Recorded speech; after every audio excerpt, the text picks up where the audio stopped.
Olá, meu irmão, minha irmã, tudo bem? Estamos no quarto e último episódio da série O Decálogo, os 10 Mandamentos e a Lei de Deus. Aqui pelo nosso podcast semanal Café Católico Expresso.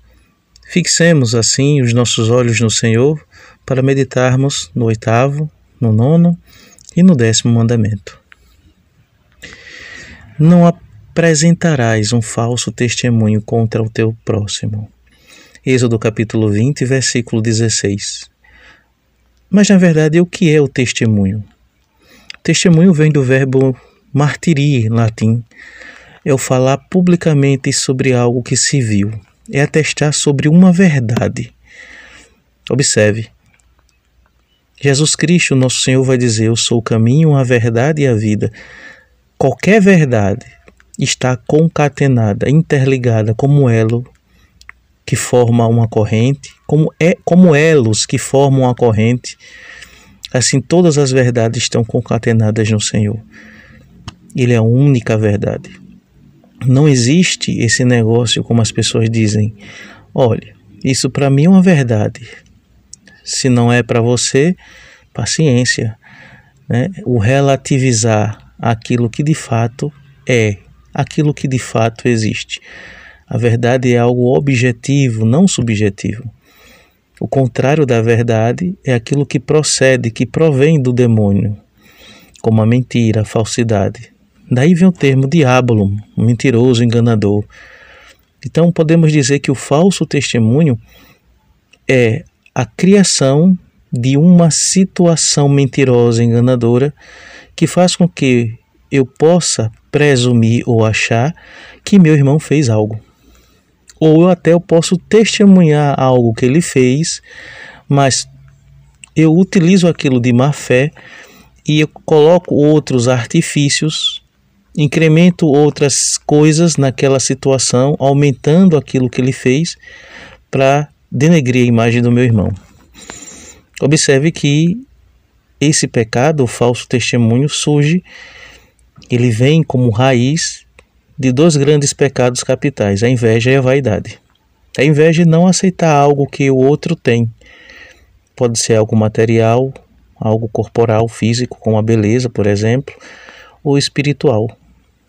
A vaidade é achar que eu sou melhor do que qualquer um, que eu sou o único necessário. A vaidade também pode ser considerada como a vanglória. A glória vã, a glória fugaz, a glória efêmera, que não é a glória de Deus. E aqui precisamos prestar bem atenção que estes 2 pecados nos levam a perceber que o meu irmão não é imagem de Deus. São pecados que vai de encontro à fraternidade em Cristo. Os outros também. Mas aqui eu estou evidenciando aqui esses 2 para mostrar que como o pecado nos cega, nos destrói. Destes 2 pecados, a inveja e a vaidade, como são pecados capitais, e a gente sabe que os pecados capitais geram em nós outros pecados. Desses 2 pecados, eles vão gerar em nós o falar mal do outro e o julgar o procedimento dos outros. A questão aqui é muito direta e clara. Eu devo e posso julgar o outro na verdade, em Cristo. E devo, na verdade, aconselhar o outro a voltar a Cristo, a corrigir o outro. Eu não devo usar desse artifício para menosprezar, para criar uma situação que o outro não fez. Isso é uma ofensa, isso é um pecado.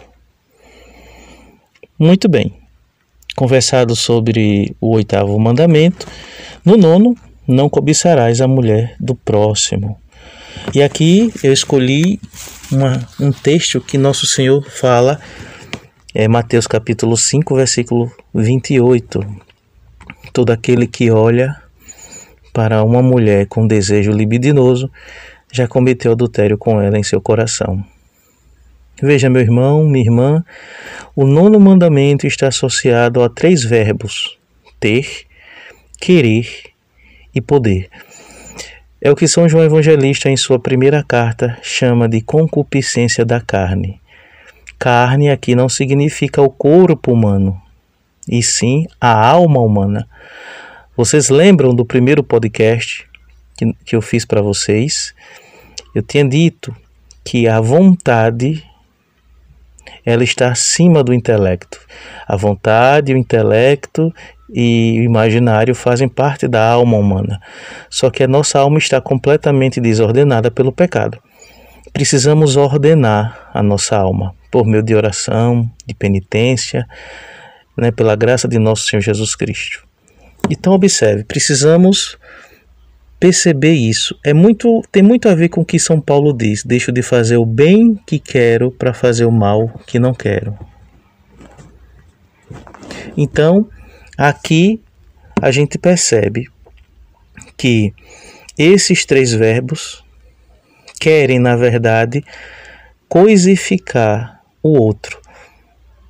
Nós somos feitos para desejar a Deus, mas por conta do pecado a gente termina tendo essa desestruturação e aí buscamos, em vez de Deus, o próximo.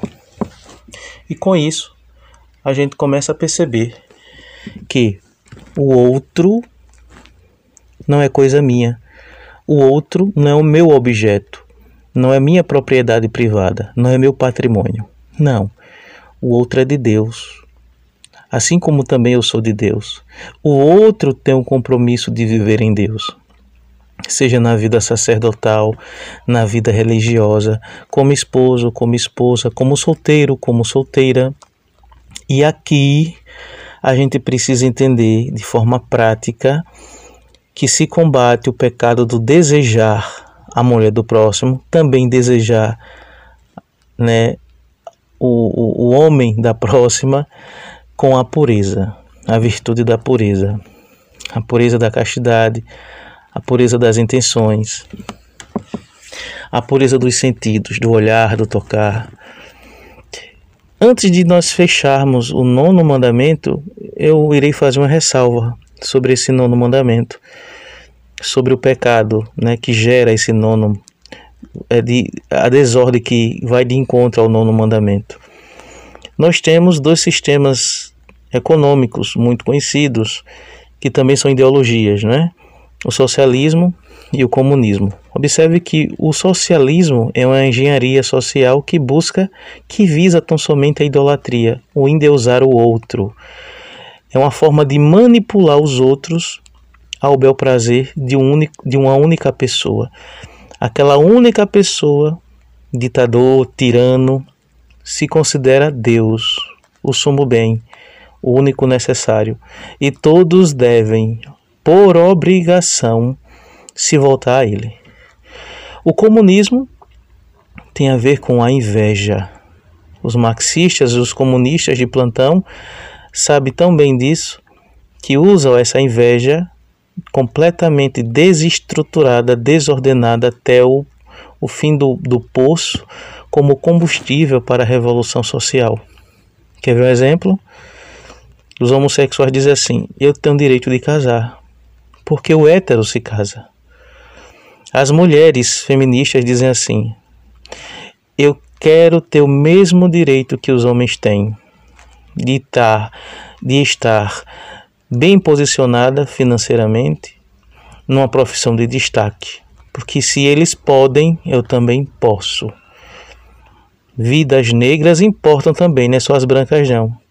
Ou seja, as pessoas vão se excluindo por uma ideologia que utilizam aqui, de fato, uma verdade, mas uma verdade falseada, uma verdade que tem aqui outros interesses políticos, partidários, satânicos, para cada vez mais fragmentar a raça humana. No 10º mandamento, não cobiçarás as coisas alheias. Aqui também encontramos os 3 verbos ter, querer e poder, mas não com as pessoas, e sim com os bens materiais. Observe que a raiz desse 10º mandamento, a raiz que gera a cobiça, não o mandamento, São 3 pecados: a avareza, a inveja e a vaidade. Sobre a inveja e a vaidade nós já conversamos, mas eu queria salientar um pouco sobre a inveja. A inveja é um tipo de tristeza. O indivíduo fica mal em saber que seu irmão tem um bem que ele gostaria de ter, mas ele não possui. Lembrem que foi por meio da inveja que Lúcifer se fechou a Deus, que virou as costas a Deus. A avareza é você tomar tudo para si. É o mão fechada, é o ganancioso, é o se fechar para si, tendo todos os bens materiais possíveis e imaginários, achando que aquilo é o único necessário, que aquilo vai lhe sustentar para sempre. Mas como a gente pode de forma prática resolver isso? Primeiro, rezando e confessando, expondo de forma sincera a situação para Deus nas nossas orações diárias e diante da confissão, com o sacerdote.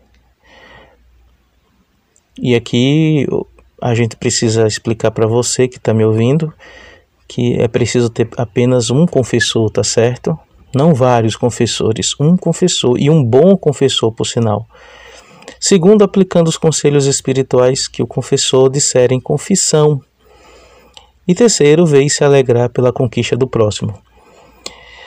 Mais uma vez peço desculpa a você que está me ouvindo, porque esse podcast também foi um pouco extenso, mas se fez necessário, como eu tinha dito no anterior, para a gente meditar nessas questões profundas e um pouco mais objetivas.